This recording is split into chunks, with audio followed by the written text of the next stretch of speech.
So, thank you po sa mga supporters ko. Sa mga Edo, thank you.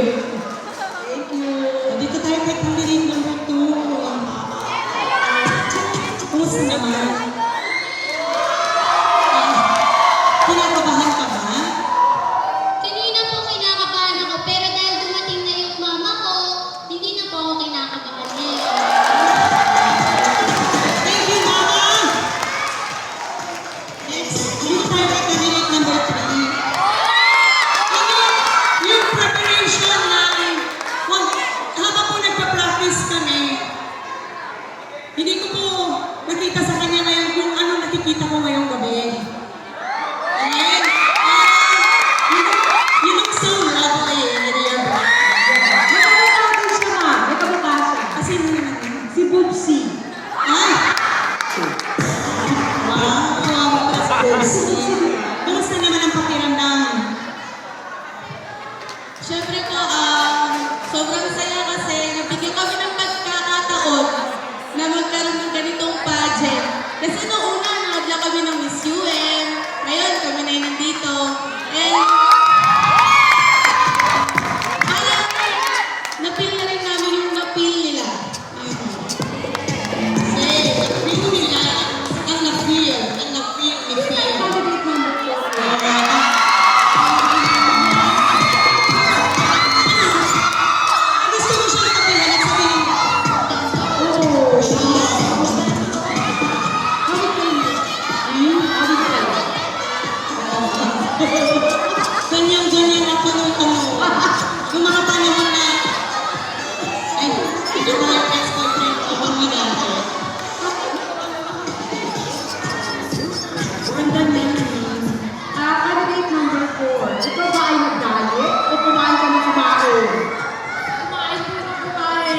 Kumain ka kumain sa tagal. Siyempre po, yun po yung laban. Hindi po siya labanan, pero at least mapakita namin na kaya din namin magdamit ng mga ganitong damit at magpakita sa maraming tao na Chapis, can you sexy? Gusto ko yun! Now, ito last. Ito yung kamukha ko. Ito ang maraming fans. Kumbaga, maraming na-starstruck sa kanila. Okay, candidate number 7. Ito ko na yung sabihin. Kasi nakita ko kanina, nandito ang mga magulang mo. Tatay at nanay. May gusto ko bang sabihin sa kanila? I love you, Mom. Thank you po sa pagsuporta. Andiyan ko na yung mga Hindi naman ako mo. Totoo. Oo.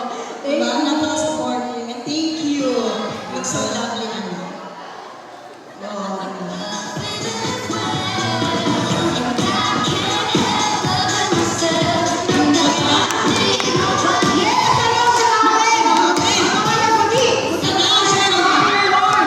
Minor muna tayo awards kasi. Minor awards. So muna, best in Casual wear. casual wear. Sino ang bet na nag-believe mo?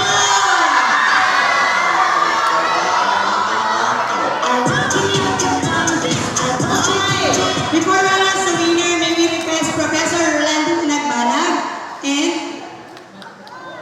Ma'am Lupi to award Best in casual wear. best in casual wear.